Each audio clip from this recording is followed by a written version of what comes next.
Eddie Cantor was an American, illustrated song, performer, comedian, dancer, singer, vaudevillian, actor, and songwriter.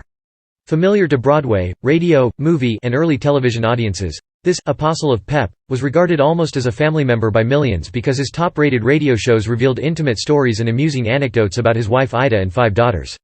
Some of his hits include, "Makin' Whoopee, Ida, If You Knew Susie, Ma. He's Making Eyes at Me, Mandy, My Baby Just Cares for Me, Margie, and How Ya Gonna Keep 'Em Down on the Farm." He also wrote a few songs, including, "Merrily We Roll Along," The Merry Melodies Warner Brothers cartoon theme. His eye-rolling song and dance routines eventually led to his nickname, Banjo Eyes. In 1933, artist Frederick J. Garner caricatured Cantor with large round eyes resembling the drum-like pot of a banjo. Cantor's eyes became his trademark, often exaggerated in illustrations, and leading to his appearance on Broadway in the musical Banjo Eyes. His charity and humanitarian work was extensive, and he helped to develop March of Dimes. He was awarded an honorary Oscar in 1956 for distinguished service to the film industry. Early life reports and accounts of Cantor's early life often conflict with one another. What is known is that he was born in New York City, the son of Mechel Iskowitz, an amateur violinist, and his wife Meta Kantrowitz Iskowitz, a young Jewish couple from Russia.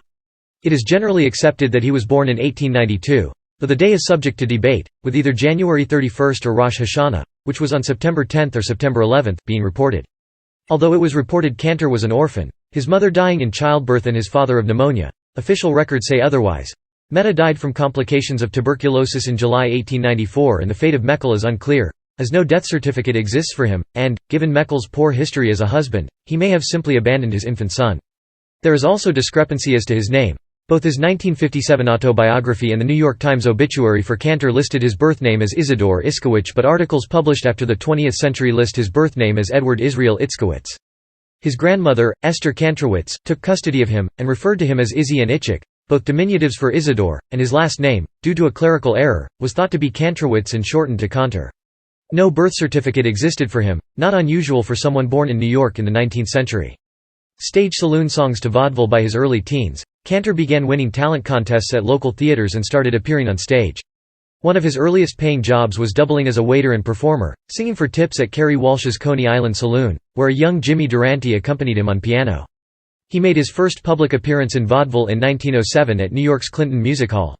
In 1912, he was the only performer over the age of 20 to appear in Gus Edwards's Kid Cabaret, where he created his first blackface character, Jefferson. He later toured with Al Lee as the team Cantor and Lee. Critical praise from that show got the attention of Broadway's top producer Florence Ziegfeld, who gave Cantor a spot in the Ziegfeld Rooftop post-show, Midnight Frolic. Broadway. A year later, Cantor made his Broadway debut in the Ziegfeld Follies of 1917. He continued in the Follies until 1927, a period considered the best years of the long-running revue. For several years, Cantor co-starred in an act with pioneer comedian Bert Williams, both appearing in blackface. Cantor played Williams's fresh-talking son. Other co-stars with Cantor during his time in the Follies included Will Rogers, Marilyn Miller, Fanny Brice, and W. C. Fields. He moved on to stardom in book musicals, starting with Kid Boots and Whoopee. On tour with Banjo Eyes, he romanced the unknown Jacqueline Suzanne, who had a small part in the show and who became the best-selling author of Valley of the Dolls. Ziegfeld Follies of 1917 Revue. Performer Ziegfeld Follies of 1918 Revue. Performer, co-composer and co-lyricist for Broadway's Not a Bad Place After All, with Harry Ruby. Ziegfeld Follies of 1919 Revue. Performer, lyricist for Last Rose of Summer. Ziegfeld Follies of 1920 Revue. Composer for Green River. Composer and lyricist for Every Blossom I See Reminds Me of You and I Found a Baby on My Doorstep. The Midnight Rounders of 1920 Revue. Performer, Broadway Brevities of 1920 Revue. Performer, Make It Snappy, Revue. Performer, co-bookwriter Ziegfeld Follies of 1923 Revue. Sketchwriter Kid Boots, musical comedy, actor in the role of Kid Boots. Ziegfeld Follies of 1927 Revue. Performer, co-bookwriter Whoopee. Musical comedy, actor in the role of Henry Williams, Eddie Cantor at the Palace. Solo performance Banjo Eyes, musical comedy, actor in the role of Erwin Trowbridge, Nellie Bly, musical comedy, co-producer radio and recordings. Radio Cantor appeared on radio as early as February 3, 1922, as indicated by this news item from Connecticut's Bridgeport Telegram. Local radio operators listened to one of the finest programs yet produced over the radiophone last night. The program of entertainment, which included some of the stars of Broadway musical comedy and vaudeville, was broadcast from the Newark, New Jersey station WDY and the Pittsburgh, Pennsylvania station KDKA, both of the Westinghouse Electric and Manufacturing Company. The Newark entertainment started at 7 o'clock. a children's half-hour of music and fairy stories. 7. Hawaiian airs and violin solo. 8 o'clock, news of the day. And at 8:20, a radio party with nationally known comedians participating. 9:55, Arlington time signals, and 10:01, a government weather report. G. Enoth Nagel, who conducts a radiophone station at his home 176 Waldemere Avenue, said last night that he was delighted with the program, especially with the numbers sung by Eddie Cantor. The weather conditions are excellent for receiving, he continued, the tone and the quality of the messages was fine. Cantor's appearance with Rudy Valley on Valley's The Fleischmann's Yeast Hour on February 5, 1931 led to a 4-week tryout with the Chase and Sanborn Hour. Replacing Maurice Chevalier, who was returning to Paris, Cantor joined Chase and Sanborn on September 13, 1931. This hour-long Sunday evening variety series teamed Cantor with announcer Jimmy Wallington and violinist Dave Rubinoff. The show established Cantor as a leading comedian, and his scriptwriter, David Friedman, as the captain of comedy. Friedman's team included, among others, Samuel Doc Kurtzman, who also wrote for Song and Dance Man, Al Jolson, and the comedian Jack Benny. Cantor soon became the world's highest-paid radio star. His shows began with a crowd chanting, "We want Cantor! We want Cantor!" a phrase said to have originated in vaudeville, when the audience chanted to chase off an act on the bill before Cantor. Cantor's theme song was his own lyric to the Leo Robin, Richard Whiting song, 1 Hour With You. His radio sidekicks included Bert Gordon and Harry Park. Cantor also discovered and helped guide the career of singer Dinah Shore, first featuring her on his radio show in 1940, as well as other performers, including Deanna Durbin, Bobby Breen in 1936, and Eddie Fisher in 1949. Indicative of his effect on the mass audience, he agreed in November 1934 to introduce a new song by the songwriters J. Fred Coots and Haven Gillespie that other well-known artists had rejected as being «silly» and «childish». The song, "Santa Claus Is Comin' to Town," immediately had orders for 100,000 copies of sheet music the next day. It sold 400,000 copies by Christmas of that year. His NBC radio show Time to Smile was broadcast from 1940 to 1946, followed by his Pabst Blue Ribbon show from 1946 through 1949. He also served as MC of Take It or Leave It during 1949–1950, and hosted a weekly disc jockey program for Philip Morris during the 1952–1953 season. In addition to film and radio, Cantor recorded for Hit of the Week Records, then again for Columbia, for Banner and Decca and various small labels. In the early 1960s, he syndicated the short radio segment, Ask Eddie Cantor. His heavy political involvement began early in his career, including his participation in the strike to form Actors' Equity in 1919, provoking the anger of father figure and producer, Florence Ziegfeld. At the 1939 New York World's Fair, Cantor publicly denounced anti-Semitic radio personality Father Charles Coughlin and then was dropped by his radio sponsor Camel Cigarettes. A year and a half later, Cantor was able to return to the air because of help from his friend Jack Benny. Recordings. Cantor began making phonograph records in 1917, recording both comedy songs and routines and popular songs of the day, first for Victor, then for Aeolian Vocalion, Pathé, and Emerson.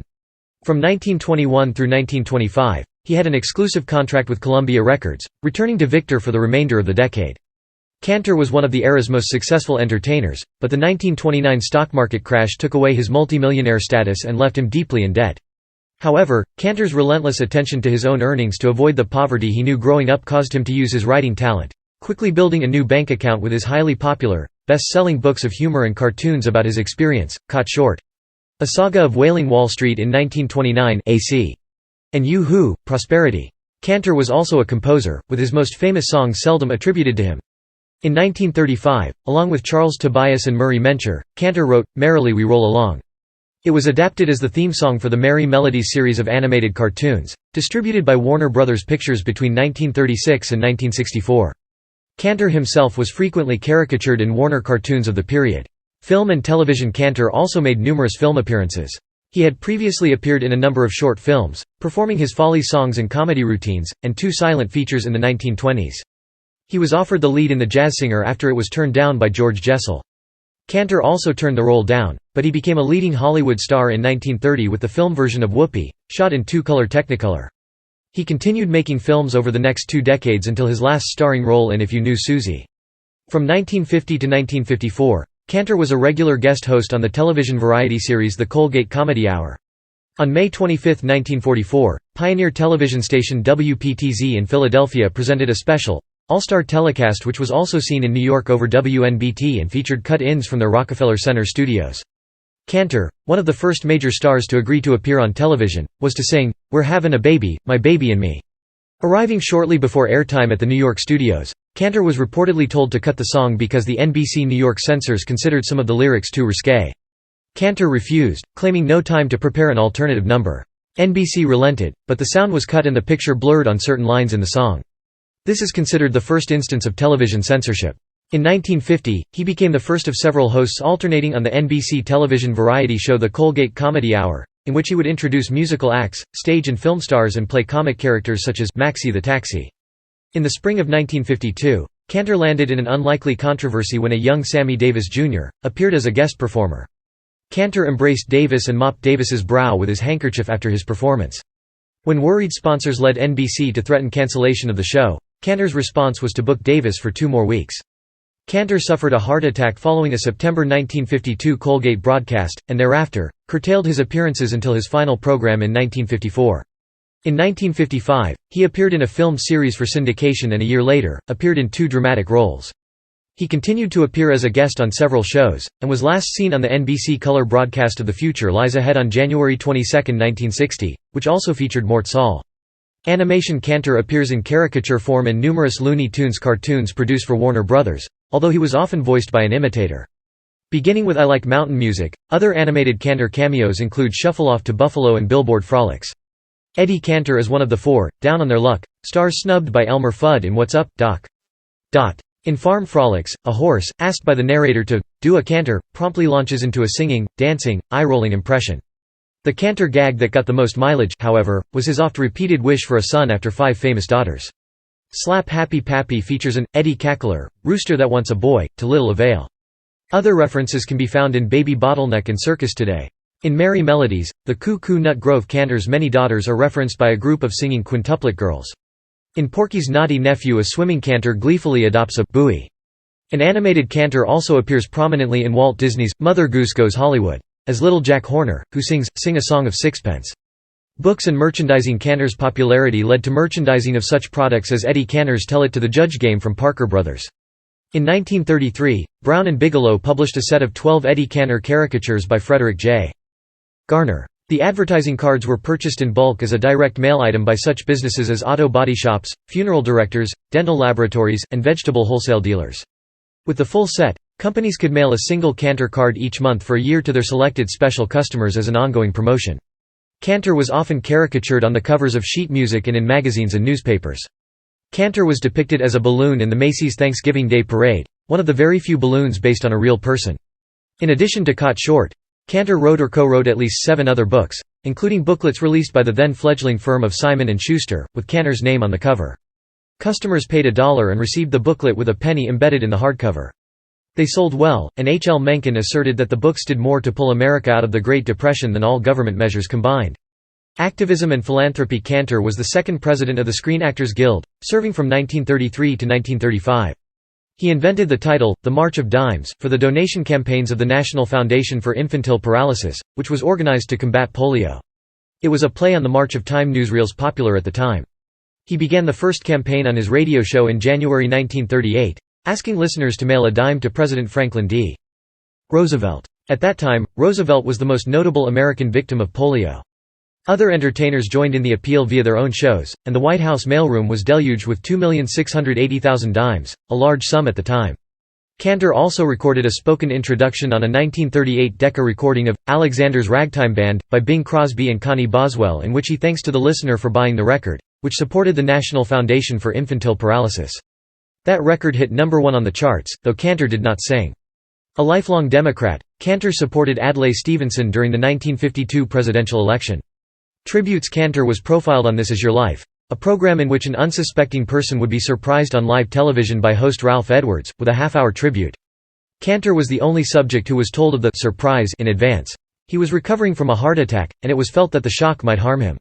On October 29, 1995, as part of a nationwide celebration of the 75th anniversary of radio, Cantor was posthumously inducted into the Radio Hall of Fame at Chicago's Museum of Broadcasting Communication.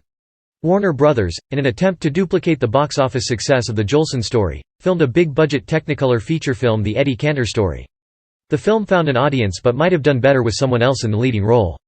Actor Keith Brissell played Cantor as a caricature with high-pressure dialogue and bulging eyes wide open. The fact that Brissell was considerably taller than Cantor did not lend realism. Eddie and Ida Cantor were seen in a brief prologue and epilogue set in a projection room, where they're watching Brissell in action. At the end of the film, Eddie tells Ida, "I never looked better in my life," and gives the audience a knowing, incredulous look.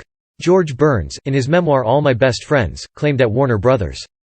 created a miracle producing the movie and that it made Eddie Cantor's life boring. Something closer to the real Eddie Cantor story is his self-produced feature show Business, A Valentine to Vaudeville and Show Folks, which was RKO's top-grossing film that year. Probably the best summary of Cantor's career is on one of the Colgate Comedy Hour shows. Reissued on DVD as Eddie Cantor in Person, the hour-long episode is a virtual video autobiography, with Eddie recounting his career, singing his greatest hits, and recreating his singing waiter days with another vaudeville legend, his old pal Jimmy Durante. Cantor appears as a recurring character, played by Stephen DeRosa, on the series Boardwalk Empire. Personal life and family. Cantor adopted the first name, Eddie, when he met his future wife Ida Tobias in 1913, because she felt that Izzy was not the right name for an actor. Cantor and Ida were married on June 6, 1914. They had 5 daughters, Marjorie, Natalie, Edna, Marilyn, and Janet. The girls provided comic fodder for Cantor's longtime running gag, especially on radio, about his 5 unmarriageable daughters. Several radio historians, including Gerald Nachman, have said that this gag did not always sit well with the girls. Natalie's second husband was the French-born American actor Robert Clary, who was best known for his role as Corporal Louis LeBeau on Hogan's Heroes. Janet married the actor Roberto Gari. Following the death of their daughter Marjorie at the age of 44, Eddie's and Ida's health declined rapidly. Ida died on August 9, 1962 at age 70 of cardiac insufficiency, and Eddie died on October 10, 1964, in Beverly Hills, California after suffering his second heart attack at age 72. He is interred in Hillside Memorial Park Cemetery, a Jewish cemetery in Culver City, California.